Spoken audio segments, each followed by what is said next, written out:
our next field trip, we headed to Cape May State Park, just above Sunset Beach. Our destination, this. At first glimpse, Looks like a big giant. column made of concrete. Amazing. Nothing special, right?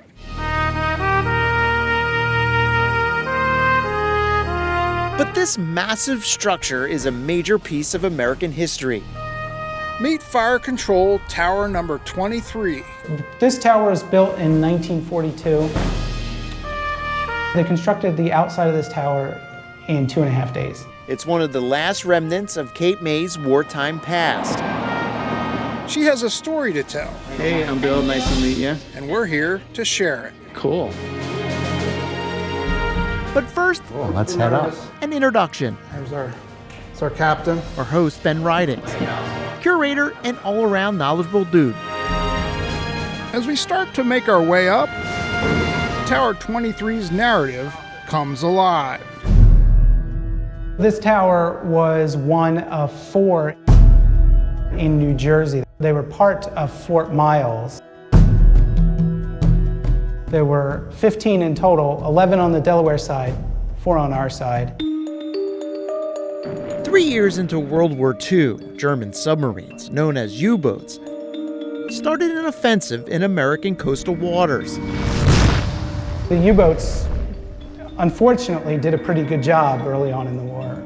U-boats sank more than 100 ships off the coast of North America, all the way to the Gulf of Mexico. Many of these attacks were close to shore. There was one gentleman who worked around this area that said it was a common sight to see ships burning off in the distance on a clear day. At the time, Germans focused on cargo ships and tankers in New Jersey and Delaware. They wanted to shut down the overseas shipping lines. At least 18 ships were sunk in and around the Delaware Bay.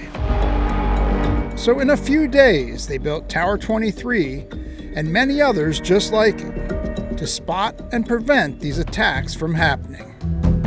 We begin our ascent. The tour is set up so each level on our climb brings a new perspective on Cape May during World War II and the tower's role in that dark era.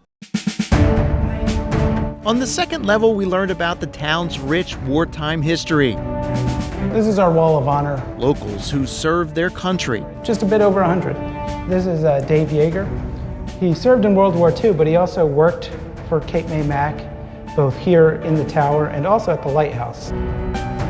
Levels 3 and 4 gave us a glimpse into the past. This is the day room. Now the soldiers may have lived during their service here. There would be 10 people stationed in this tower. 6 would be upstairs on the next level, which is where all the equipment would be.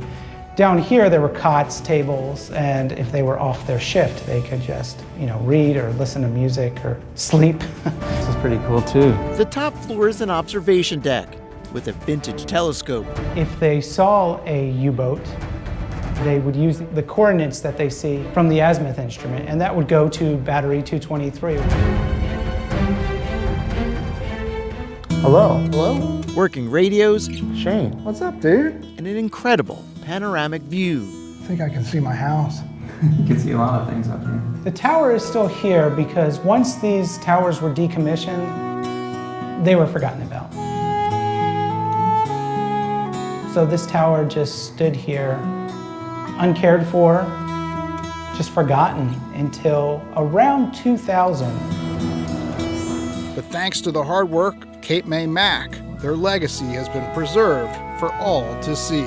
Cape May is kind of known as Victorian Cape May, so no one really thinks about its time during World War I. It's a visual representation of World War II.